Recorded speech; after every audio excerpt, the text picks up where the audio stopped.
देश में छठी शताब्दी ईसा पूर्व में एक धार्मिक क्रांति हुई थी जिसमें जैन धर्म प्रमुखता से भारतवर्ष की पहचान बना था। इसके साथ भगवान महावीर का नाम पूरी दुनिया में प्रसिद्ध हुआ। धीरे धीरे जैन धर्म पूरी दुनिया भर में फैला। आज 21वीं सदी में दुनिया अपनी समस्याओं का समाधान जिन चीजों में पाती है वो जैन धर्म की अनिवार्य पहचान है।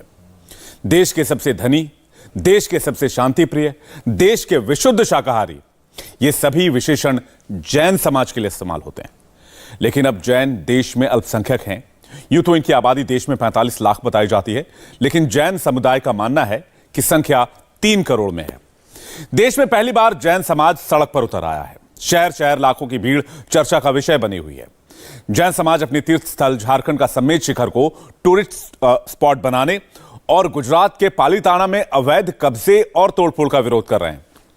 आज जयपुर के संगानेर में जैन संत सुगेम सागर महाराज इसी मांग के समर्थन में अनशन करते हुए 10वें दिन अपने प्राण त्याग दिए। इसके बाद यह पूरा मामला और ज्यादा संवेदनशील हो गया है।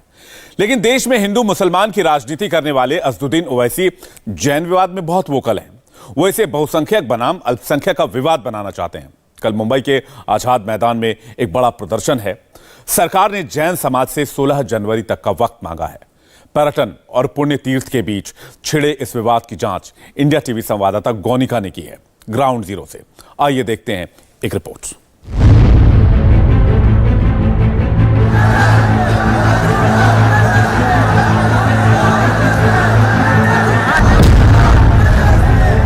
दावा है कि देश के टॉप 10 अमीर में से 5 जैन हैं।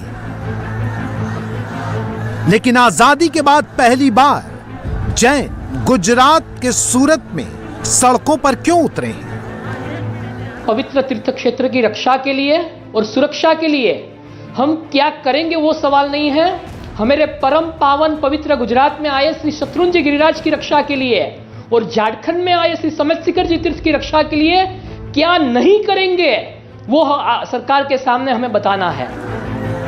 दावा है कि जीएसटी कलेक्शन का 25% जैन देते हैं, लेकिन वो अपने 2 प्रमुख तीर्थ स्थलों के सम्मान के लिए अहमदाबाद में रैली क्यों निकाल रहे हैं? अनेक प्रकार के संकटों से घिरा हुआ व्यक्ति अपनी शालीनता को प्राप्त करता है। आखिर ऐसे तीर्थों को नष्ट करके या उसकी पवित्रता समाप्त करके हम पाना क्या चाहते हैं? ये बहुत गलत हो रहा है। दावा है कि इनकम टैक्स कलेक्शन का 20% जैन देते हैं, लेकिन वो झारखंड के समेत शिखर को इको टूरिस्ट स्पॉट घोषित करने पर दिल्ली में मोर्चा निकालकर राष्ट्रपति से मिलने क्यों पहुंचे हैं? पहाड़ पे पैरों में चप्पल नहीं होते, बिगर चप्पल पहन के पहाड़ पे हम लोग यात्रा करते हैं और वहाँ बाद में अगर कोई चप्पल पहन के और इस तरह से ऐसे जाए तो ये बहुत बड़ा अपमान है हमारा। दावा है कि जैन जनसंख्या 2 करोड़ है और वो 20 करोड़ लोगों को रोजगार देती है। लेकिन गुजरात के पालीताना में अपने पवित्र तीर्थ क्षेत्र में हो रहे अवैध उत्खनन के विरोध में 2019 से वो प्रदर्शन करने को क्यों मजबूर है? ये समाज को सड़कों पे उतरना पड़ा। इससे समझ जाना चाहिए ये समस्याएं कितनी गंभीर है। दावा है कि जैन समाज की कुल आय नेपाल, भूटान, श्रीलंका, पाकिस्तान जैसे देशों से ज्यादा है। लेकिन देश के जैन समुदाय को क्यों लगता है कि उनके खिलाफ इस देश में साजिश शुरू हो गई है? शाकाहारी जैन समाज है। ऐसा क्यों हुआ कि हमने उसी शाकाहारी जैन समाज के तीर्थराज श्री समेत शिखर जी पर गजट के एक पन्ने में लिखा है कि मुर्गी पालन और मछली पालन होगा, वो कानूनी रूप से वैध है।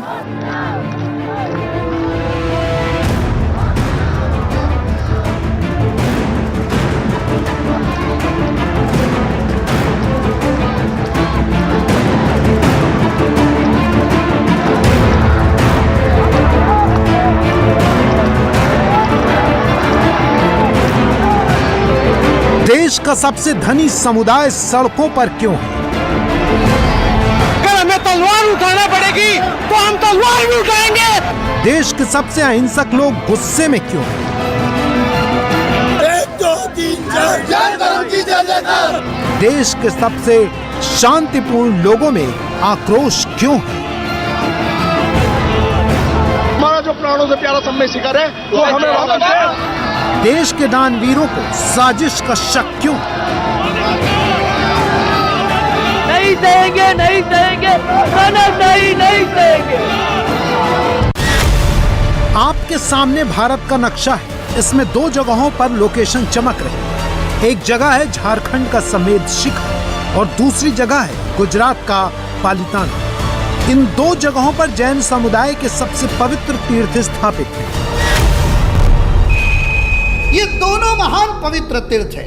शत्रुंजय गिरिराज गुजरात के अंदर भावनगर जिले में आया है, जिसके कण कण पर अनंत अनंत आत्माओं ने मोक्ष को, सिद्धि गति को, साल्वेशन को पाया है।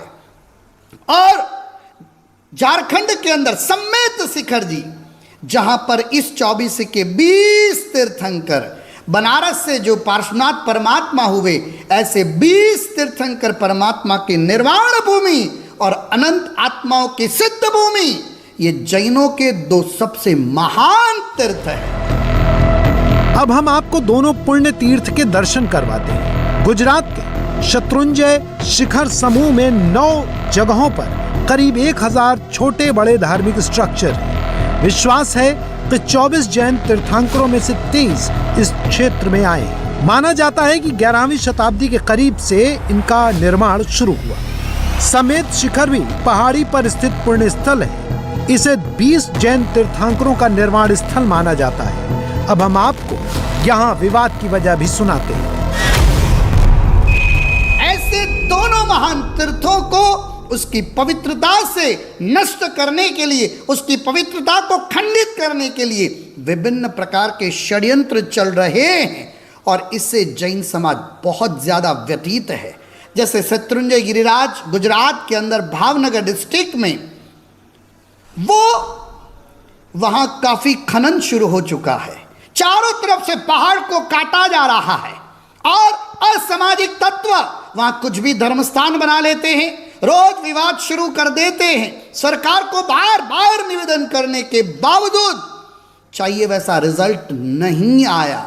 और झारखंड इतना पवित्र सम्मेत शिखर जी तीर्थ और वहां पर पर्यटन स्थल घोषित करना।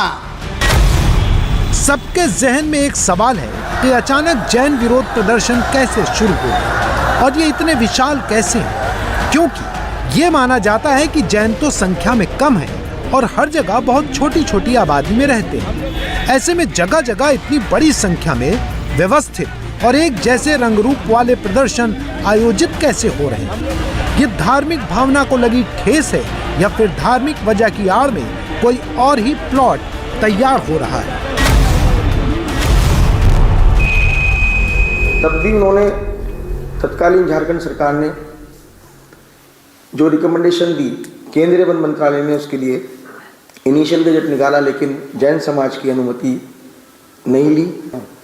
9 जुलाई 2019 को ही हमारे जो गिरिडीह के सांसद हैं सीपी चौधरी, वो संसद के अंदर मांग करते हैं कि इस पारसनाथ पर्वतराज को पर्यटन स्थल में नामांकित किया जाए, वहाँ पर पर्यटन उद्योग लगाए जाए, पर्यटन यूनिवर्सिटी खोली जाए। मैं पूछना चाहता हूँ झारखंड सरकार से, केंद्रीय वन मंत्रालय से और हमारे माननीय सांसद जी से कि क्या जैन समाज के इतने बड़े तीर्थ पर आपने जो ये निर्णय लिए हैं, क्या जैन समाज की इसमें सहमति है? जैसे गुजरात के शत्रुंजय गिरिराज पालिताना के लिए अभी तक टोटल 84 रैलियां हो चुकी हैं। कल अहमदाबाद के अंदर भी करीब 2.5 से 3 लाख लोग एकत्रित हुए थे।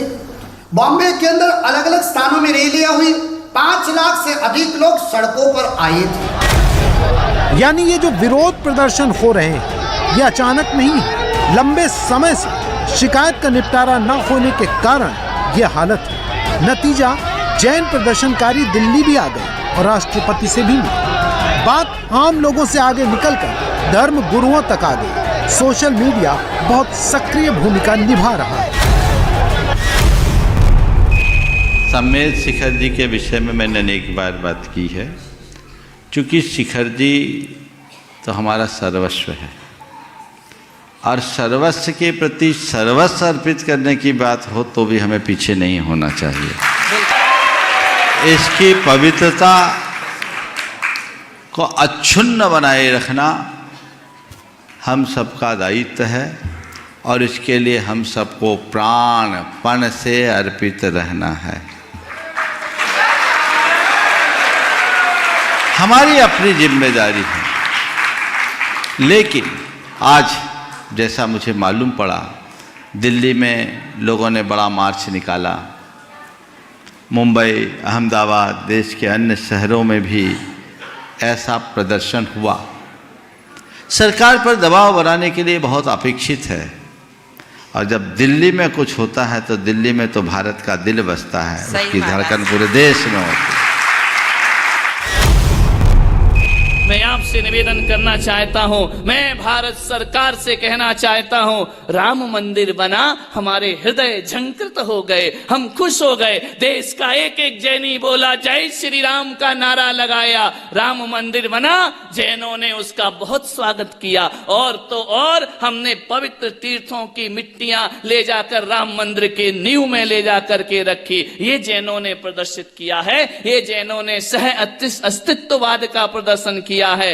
जब राम मंदिर बना तो जैन खुश हो जाया करते हैं, जब सरकार बनी मोदी की तो जैन खुश हो जाया करते हैं। जैनों ने नोट दिया, वोट दिया, सपोर्ट दिया और सरकार मजबूत इस देश को सौंपी है। लोग कहते हैं, ये मोदी जी खुद कहते हैं कि देखो दुनिया में, इस देश में सबसे ज्यादा टैक्स देने वाली कोई समाज है तो वह जैन समाज हुआ करती है। सबसे ज्यादा टैक्स हमारी समाज देती है, सबसे ज्यादा देश को मजबूती हमारी समाज देती है। भले मुट्ठी भर हो, लेकिन एक बात ध्यान रखना गजपंथा वालों, हम मुट्ठी भर वो लोग हैं जो देश को चलाने की ताकत रखा करते हैं। हम क्वांटिटी में नहीं, हम क्वालिटी में हुआ करते हैं। तीर्थ का विवाद गुरुओं की वाणी में राम और जैन का विभेद ले चुका है। जैनियों के नोट, वोट और सपोर्ट की बात एक ऐसे नैरेटिव की ओर जाती है जिसे जैन समुदाय के हितों का ख्याल रखने वाले संस्थान भी उठा रहे हैं। 3 करोड़ लोग, कम से कम अगर एक आदमी 10 लोगों को रोजगार भी देता है, एवरेज में कम से कम 30 से 40 करोड़ देश के लोगों को रोजगार देता है। लेकिन हमने कभी उन लोगों को अपने वोट बैंक के लिए उनको कभी ऐसा उनको मजबूर नहीं किया कि वो हमारे साथ चलकर सरकार पर एक दबाव बनाए। लेकिन आने वाले समय में अगर सरकार वोट बैंक के हिसाब से चलती है तो वो 30 करोड़ लोग हमारे साथ खड़े हैं, क्योंकि हमारे साथ वो 40 साल से, 50 साल से, 20 साल से कंधे से कंधा मिलाकर हम उनका परिवार चलाते हैं। लेकिन हमने बदले में कभी ऐसा नहीं दिखाना चाहा कि वो हमारी वोट बैंक है। अगर आने वाले समय में सरकार नहीं मानती है तो ये भी हमारे पास ऑप्शन है कि हम उस वोट बैंक को खड़ा करेंगे और अपनी बात को सरकार तक रखेंगे। और नोट बैंक, वोट बैंक दोनों जैन समाज के पास है, लेकिन उसने कभी उसका मिसयूज नहीं किया, कभी सरकार को ऐसा प्रेशराइज नहीं किया कि हमारे पास ये वोट बैंक, नोट बैंक है तो आप हमारा ये काम कर दीजिए। आप देख सकते हैं आज भारत सरकार में हमारे एक भी जैन समाज का मंत्री नहीं है। क्यों? मैं आपसे पूछना चाहता हूं, जो समाज 24% टैक्स देता है, इतनी जीडीपी बढ़ाता है, और मैं पूरे देश के मंत्री, चाहे वो राज्य सरकार हो चाहे भारत सरकार हो, वो बताएं अपने मुंह से कि जैन समाज का क्या रोल है उसके अंदर। लेकिन जब संसद की बात आती है तो हम लोग को पीछे कर दिया जाता है, क्योंकि हमने कभी मांगा ही नहीं है। एक तरफ जैन समाज के प्रतिनिधि अपनी ताकत का एहसास करा रहे हैं, तो वहीं दूसरी ओर इस विवाद पर अल्पसंख्यक बनाम बहुसंख्यक का वो नैरेटिव भी जोर पकड़ने लगा है, जिसे मोदी के खिलाफ उनके राजनीतिक विरोधी इस्तेमाल करते हैं। जैन समुदाय से अलग जो लोग इस विवाद में कूदे हैं वो इसे अल्पसंख्यक बनाम बहुसंख्यक, हिंदू बहुसंख्यक बनाम अन्य अल्पसंख्यक, धार्मिक विविधता बनाम हिंदू राष्ट्र, विविधता बनाम एकता की लड़ाई में तब्दील करना चाहते हैं। जबकि जैन समाज के लोग अपने धार्मिक अधिकार की लड़ाई को मोदी के खिलाफ बनाने की पॉलिटिक्स से बचते हुए दिख रहे हैं। बिल्कुल, मैं जैन समाज के लोगों के साथ हूं। जो फैसला बीजेपी की सरकार जब झारखंड में थी लिया गया था, उनके उस मंदिर के बारे में, उसको झारखंड की सरकार को वापस लेना चाहिए। और जो जैन मंदिर पर हमला हुआ था गुजरात में, उस पर गुजरात के मुख्यमंत्री को सख्त एक्शन लेना पड़ेगा। और वजह क्या आप बता रहे हैं, आप अपनी तरफ से क्या कहेंगे? अरे वजह भाई उनका रिलीजियस प्लेस है, वहां पर आप शूटिंग कर रहे, वहां पर उनके उस मंदिर में झारखंड में आप क्या क्या यानी वो जगह उनके लिए एक पवित्र जगह है उनके लिए, आप वहां पर क्या क्या सब तमाशे हो रहे हैं, वहां पर गलत है वो बिल्कुल। वो भाई छोटा समाज है तो उनके भी तो कोई वैल्यू है, उनकी भी तो फीलिंग्स है, उनका भी तो रिलीजियस रेस्पेक्ट करना चाहिए उनके उस चीज़ को। कि मुसलमानों का तो आज से नहीं पहले से चला आ रहा है, 2014 से जब मोदी गवर्नमेंट उसमें आई, और जब से तो बहुत ज़्यादा मतलब वो हो गया कि मुसलमानों के ख़िलाफ़ और मुसलमानों के पैगंबर के ख़िलाफ़ उन्होंने मतलब एक तरह से जंग छेड़ रखी है। जो दो रुपये के जो ट्वीट करने वाले हैं आजकल, उसके क्या कहते हैं बीजेपी के जो है IT सेल के लोग और दूसरे लोग, नुपुर शर्मा जैसे और इस तरह के लोग जो बहुत सारे जो है मतलब इस तरह से करते रहते हैं, क्रिश्चियनों को भी करते रहते हैं। अब चूँकि अब जो है बारी आई जैनों की, बढ़ता जा रहा है एक सिलसिला। आज जैन समाज का किया है, कल को जो है बुद्धिस्टों का करेंगे, फिर दलितों का करेंगे, इसी तरह जो तमाम कोई मज़हब बचेगा नहीं। और खुद हिंदू अपने देवी देवताओं के एहतराम नहीं करेंगे, वो अपमान करेंगे उसका, तो उस पर क्या करेंगे। कांग्रेस और बीजेपी का हाथ है 2024 का, और 9 स्टेट में जो अभी इलेक्शन होने वाला है 2-3 महीने में, ये असल में उस पर नज़र है। आंदोलन और रैली एक खाली अपना दर्द और पीड़ा बताने का तरीका है। सरकार को निवेदन करेंगे, विभिन्न क्षेत्र के अंदर हम प्रयास करेंगे और हमें विश्वास है ये ज़रूर अच्छा होगा। मांगे बिना मां नहीं देती है। हो सकता है सरकार को नहीं पता हो, छोटे छोटे ऑफिसर्स को पता हो सकता है सेंट्रल लेवल में ये बातों को उतना गंभीरता से नहीं लिया। प्रधानमंत्री नरेंद्र मोदी जी मैं व्यक्तिगत रूप से मानता हूं और जानता हूं वो बहुत ही पवित्र आत्मा हैं। उनकी भावना के साथ हम बिल्कुल सहमत हैं और आज राष्ट्र जिस तरह से अध्यात्म में आगे बढ़ रहा है उसका सर्वाधिक श्रेय प्रधानमंत्री नरेंद्र मोदी जी को जाता है। और उनके नेतृत्व में देश में जब अलग अलग सरकारें कार्य कर रही है तो अवश्य इसके अंदर उत्तम और श्रेष्ठ कार्य होगा, ऐसा हमें पूर्ण विश्वास है। हम अक्सर अखबारों की सुर्खियों में देखते हैं कि जैन समाज के करोड़पति अपनी संपत्ति छोड़कर साधु बन जाते हैं। अरबपति कारोबारी पूरे परिवार के साथ दीक्षा ले लेते हैं। अमेरिका में करोड़ों की सैलरी पाने वाले इंजीनियर भारत आकर पति पत्नी दोनों सन्यासी बन जाते हैं। पूरी भव्यता और उत्सव के माहौल में 12 साल से 13 साल के लड़के लड़कियां सन्यास ले लेती हैं। इन अखबारी सुर्खियों को आप इस विवाद से जोड़कर देखें तो आपको समझ में आएगा कि जिस समाज में लोग करोड़ों अरबों की संपत्ति का मोह छोड़कर सन्यासी बन जाते हैं, जिस समाज में लोग अपने छोटे छोटे बच्चों को खुशी खुशी सन्यास के रास्ते पर आगे बढ़ा देते हैं, उस समाज में अपने धर्म, गुरु, मुनि, सन्यासियों के लिए कितना ज्यादा सम्मान होगा। और जब उनके सामने धर्म के सम्मान और उसकी बेअदबी के दो रास्ते आते हैं तो वो किस ओर बढ़ेंगे। अब लोगों के जहन में सवाल है कि अगर अयोध्या में राम मंदिर, मथुरा में कृष्ण जन्म स्थान, काशी विश्वनाथ मंदिर, उज्जैन महाकाल मंदिर, वैष्णो देवी मंदिर,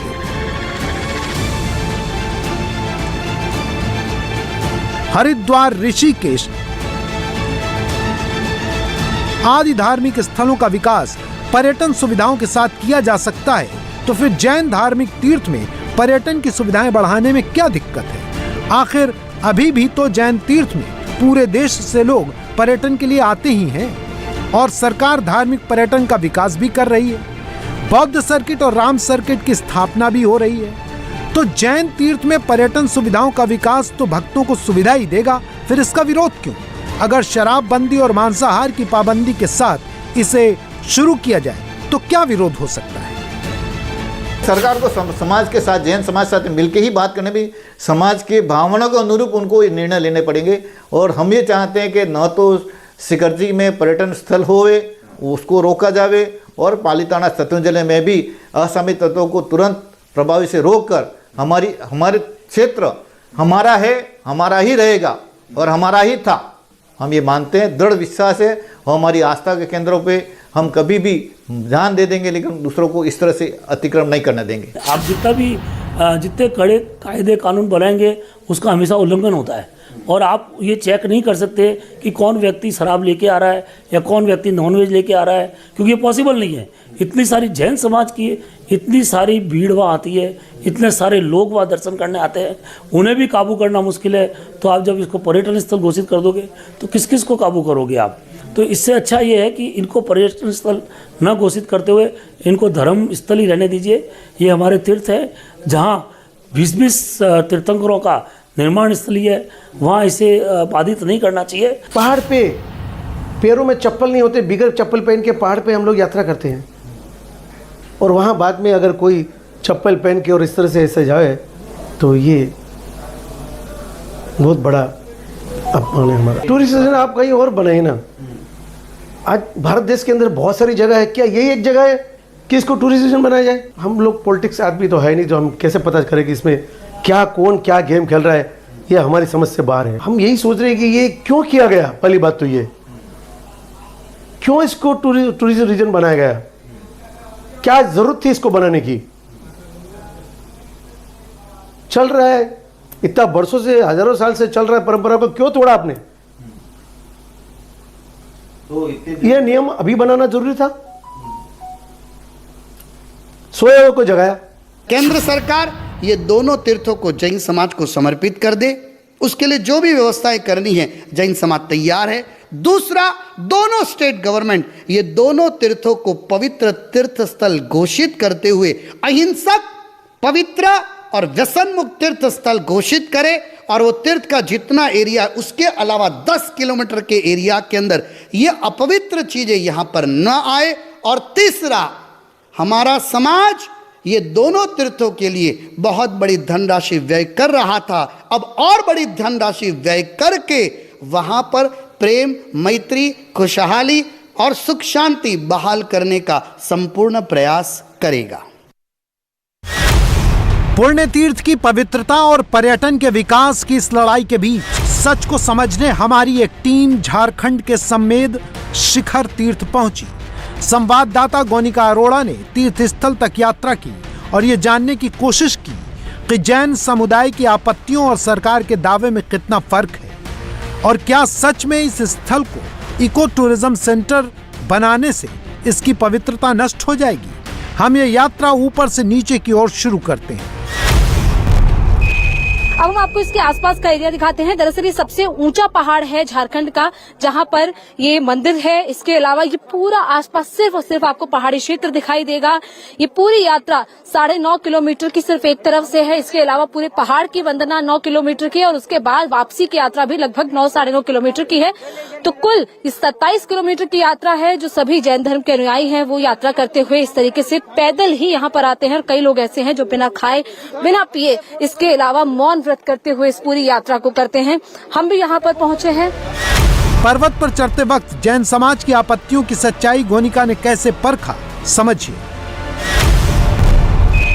वो दावे कर रहे हैं कि किस तरीके से टूरिस्ट स्थल होने के नाते अब ये जगह जो है वो बदलती जा रही है। उन दावों को भी हम परखेंगे। दरअसल हम जहाँ पर पहुंचे हैं, यहाँ पर इस तरीके से एक छोटा सा दुकान बनाया गया है, जहाँ पर आपको चाय, पकौड़े या फिर बिस्किट, ये सब आपको सुविधाएं मिलेंगी। हालांकि प्रॉपर खाना आपको यहाँ पर नहीं मिलेगा, लेकिन जो जैन धर्म के लोगों का दावा है कि इस तरीके से भी जो दुकानें बनती हैं, जो लोग यहाँ से खरीदने के लिए खाते हैं, उसके बाद यहीं पर लोग गंदगी करते हैं। और यही वजह है कि इस तरीके से मना किया जा रहा है कि इसको पर्यटन स्थल ना बनाया जाए। जैसे जैसे हम आगे बढ़ रहे हैं इस यात्रा के लिए, यहाँ पर हमें एक बोर्ड दिखाई दे रहा है जो कि जिला प्रशासन के आदेश अनुसार लिखा हुआ है, जिस पर यह साफ तौर पर लिखा है कि इस तीर्थ की पवित्रता को अक्षुण्ण रखा जाए। इसके अलावा पर्वत पर चमड़े की कोई वस्तु, जूते, चप्पल, यह सब ना ले जाए। पर्वत वंदना के समय जो पर्वत पर अभक्ष्य वस्तु है उनका सेवन ना करें, यानी कि जिन चीजों के लिए मना किया गया है।